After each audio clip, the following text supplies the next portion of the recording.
Going back to pass now is Sargon and throws down to the right side. The Coach-Pipe runs it down the sideline for a touchdown.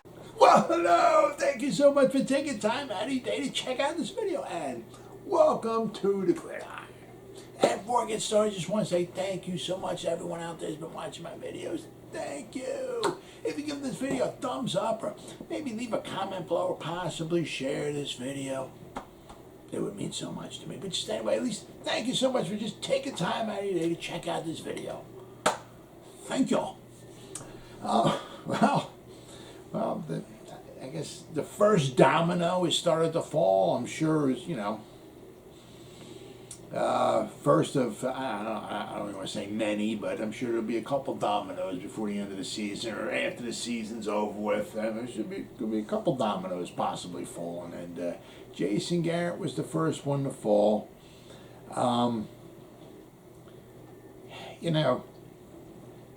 Yeah, I mean, it's good to see him go. It'll be refreshing to get, I guess Freddie Kitchens is going to be in there, possibly calling the plays. It's not all Jason Garrett's fault.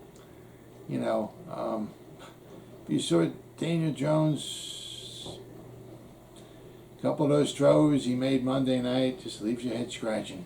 Kind of scratching your head. That wasn't Jason Garrett's fault. Will Hernandez looked like a turnstile out there. That wasn't his fault. You know what I mean? So, Saquon Barkley, I'm not sure if he's not healthy or not, but he just doesn't seem like, he has, gets the ball, doesn't seem like he's, I don't know if he's not totally healthy or he doesn't trust the injury or what it is, but, some of the play calling, is, horrible. So that's Jason Garrett's fault. And there's too much of a long track record for Jason Garrett. You have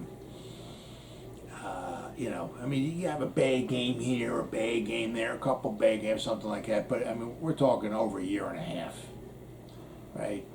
Well, he missed one game last year when Freddie Kitchen called the play. So he had 15 games last year, 10 games this year. So we're looking at 25 games. That's a nice little, what happened in the first 25, is a very good indication of like what's going to happen possibly in the next 25. Obviously, if the Giants, if we had Andrew Thomas was healthy, Shane Lemieux, left guard, was in there and healthy, Nick Gates, center, was in there and healthy, Will Hernandez, and we actually had a right tackle, if all these other guys were healthy, yeah, I'm sure we would certainly score more points, absolutely. But, every team's got injuries. The Giants probably have maybe a little more than others. But, even when some of the Giants were healthy last year, we still weren't scoring any points. Now, the opening drive, because usually they script the first 10 or 15 plays. Look good. Walk right down the field and kick a field goal. All right, we're in the game, baby. Of course, Tom Brady, pretty much, I guess the first drive, he just kind of like, just getting the ball, just walking them right down the field. We got that soft zone. You got the greatest quarterback of all time. Just boom, boom. He'll do that. He'll do that all night. Just dinking and dunking them all the way down the field. Right? Made it look too easy the first drive. But anyway, when we got the ball, kick the field goal. Okay, all right, you scored. We got you back. All right, we didn't score a touchdown, but at least we got a field goal. But after that, that was pretty much about it. The only other touchdown we had was with Andrew Thomas, and that was when we had the ball. It was like, I guess, inside the 5-yard line. You started driving inside the 5-yard line. Yeah, you like to score a touchdown. But the Giants didn't drive down the field and score a touchdown. So basically, against the Tampa Bay defense, Giants pretty much scored 3 points last night. Really, really sad. Now, Tampa Bay has a nice pass rush, obviously. They're very good against the run. Vita Vea was not in there, but but they are susceptible to the passing game. The Washington football team put up 29 points against them the week before. Their completion percentage allowed is worse than the Giants. That's even hard to believe. They're giving up close to 70% completion, right? So, I mean, the ball can be moved on them. They can give up points. They just didn't give up any. You know, Tampa Bay didn't give up any points to the Giants. They made them look really, really bad. You had 15 days, not even 2 weeks. You had 15 days to come up with some type of a game plan. And you got some guys back. Saquon was in there, right? Andrew Thomas was in there. There was no Kadarius Toney anywhere on the injury report. No, I couldn't believe it. Kenny Golladay, I didn't even see him anywhere on the injury report. No Evan Ingram on the injury report. No Darius Slayton, nothing wrong. I mean, the guy had some guys in there. The weapons were there except for Sterling Shepard. Okay. So you had all your weapons in there, and you scored 3 points. And you had 2 weeks, over 2 weeks, to come up with a game plan, and you get 3 points. You had a grand total of 66 yards rushing. And I said, now, once you're down 30-10, you're not trying to establish the run game. You're passing the ball. So I can understand that. And Tampa Bay usually is averaging giving up like 79 yards, I think, a game rushing. So you got 66 and you're down the whole game. You have to pretty much pass the ball. That's kind of understandable. You had 149 yards passing. I mean, 215 yards of total offense. 215. Absolutely pathetic. They were 1 for 9 on third downs. I mean, some of those calls they had on third and fourth downs were. I mean, it's like, oh my goodness, really. So basically, they were 2 for 12 on on third and fourth downs. 2 for 12. Wow. 1 out of every 6. Absolutely, unbelievably pathetic. They had a grand total of 15 first downs the whole game. Tampa Bay had 19 at halftime. So they were on pace to get 38 in the game. If they kept it up, they didn't keep it up, but they were on pace for 38, which I think would either be a record or would have tied a record, an NFL record. 19 first downs in the first half. What a joke. Absolute freaking joke. So now you got, as I said, you had Toney, you got Slayton, you got Barkley, you got Devontae Booker, you got Kyle Rudolph, you got Evan Ingram, you got Kenny Golladay. Those are your weapons. I mean, I'm not talking about, we're not like maybe the greatest offensive show of all time, but, that's some nice weapons there. And you come up with 3 points. Wow. I don't know who really, I mean, who came up with the schedule? I mean, they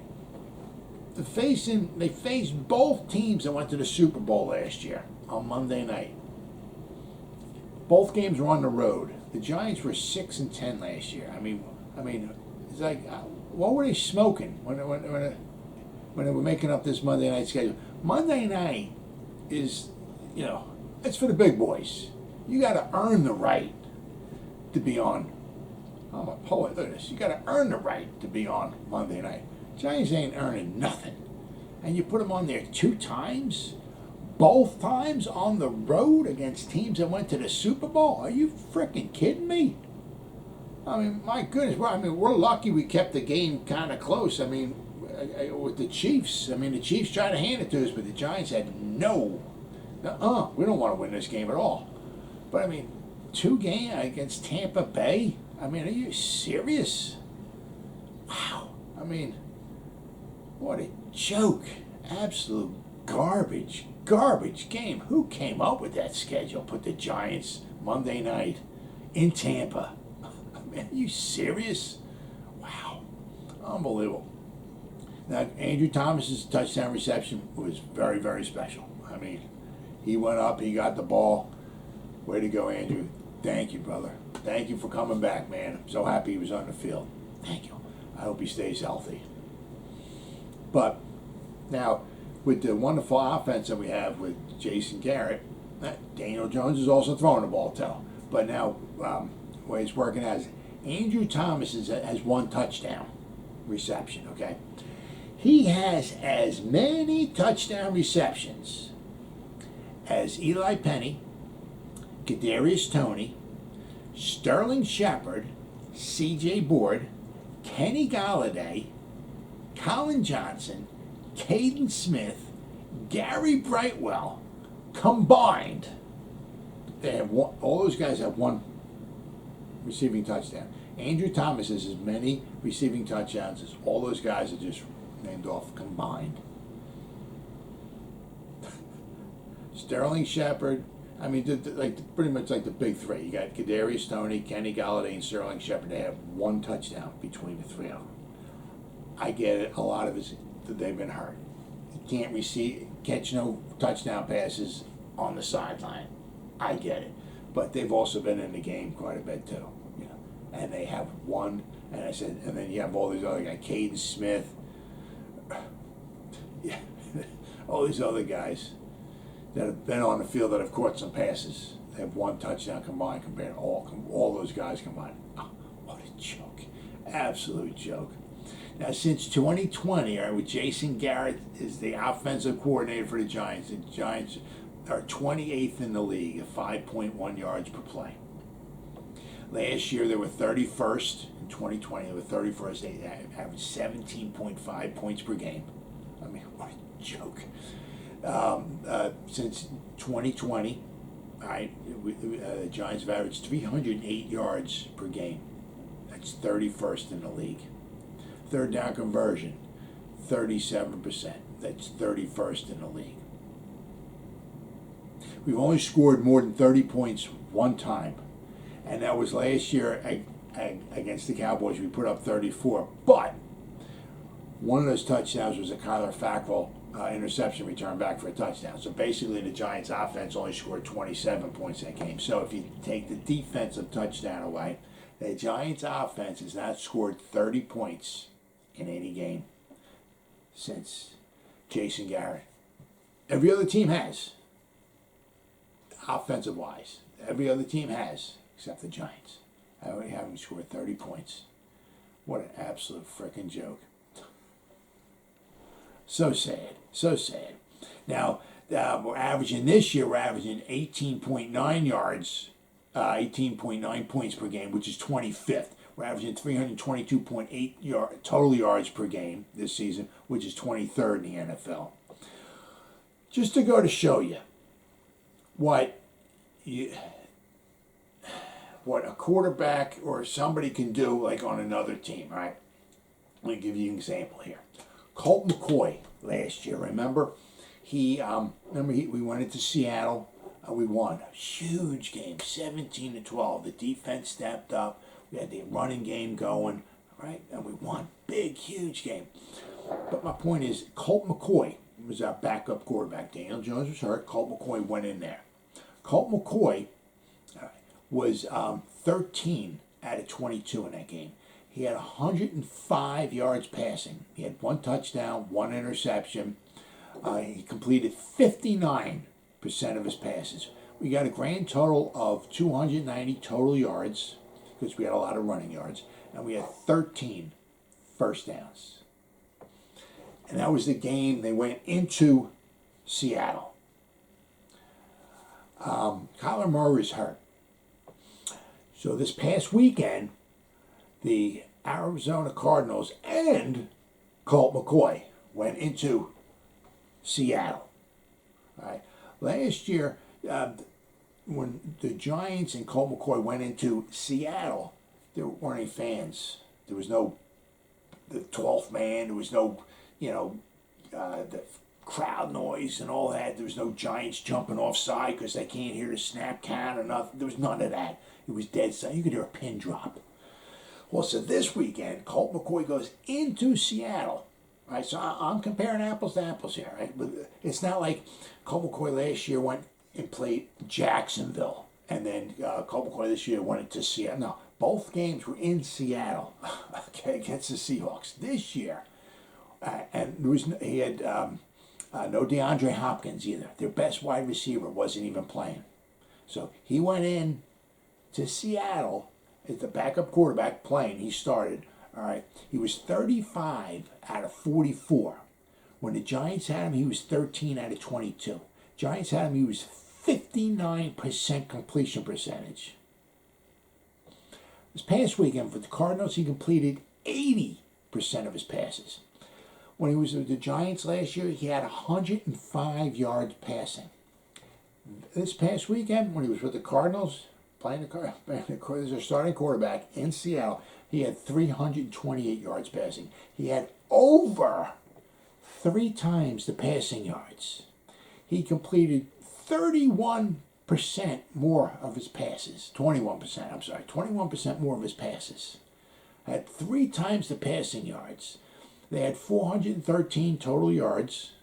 They had compared to 290 when he was with the Giants. They had 29 first downs when they were with the Cardinals last week with the Cardinals.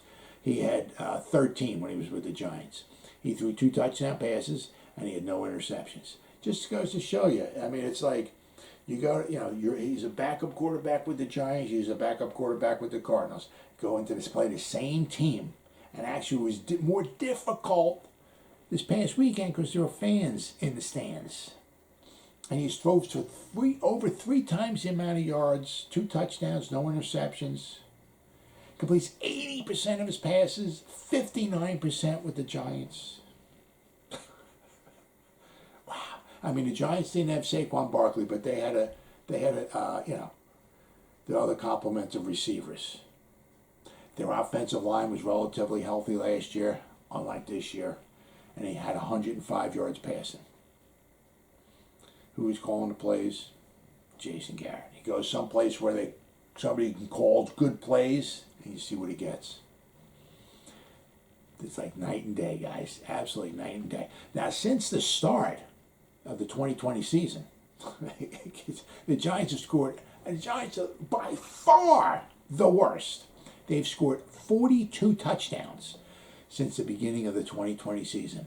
The Jets are the second worst, but the Jets have scored 46. The Jets have scored 4 more touchdowns than the Giants did. Even the Jaguars, as unbelievably pathetic as the Jaguars are, the Jaguars scored 52 touchdowns. The Jaguars have scored 10 more touchdowns in the past year and a half than the Giants have. Just to go to show you, the Bucks are number 1. The Bucks have scored 95 touchdowns. They've scored 53 more touchdowns than the Giants have. We played 26 games and they scored 53. So basically, the Bucks are scoring 2 more touchdowns a game than the Giants are. The average is 14 more points a game than the Giants are. The Packers are number 2, 93. They've scored 93. So basically, the Packers have scored 51 more touchdowns than the Giants have. Now, obviously, of course, I get it. The Buccaneers have the GOAT throwing the ball. The Packers have, Aaron Rodgers throwing the ball. I get that. Okay. However, on the other end, who do the Jets have throwing the ball? And they have more touchdowns than we do. Who do the Jaguars have throwing the ball? And they have 10 more touchdowns than we do. Absolutely unbelievable. Even the Eagles have scored 68 touchdowns. They've scored 26 more touchdowns than we have in the past year and a half. We had a better record than the Eagles did last year. And the Eagles this year, have 2 more wins than we do. And the Eagles are looking very good. But the Eagles have scored 26 more touchdowns in the past year and a half than we have.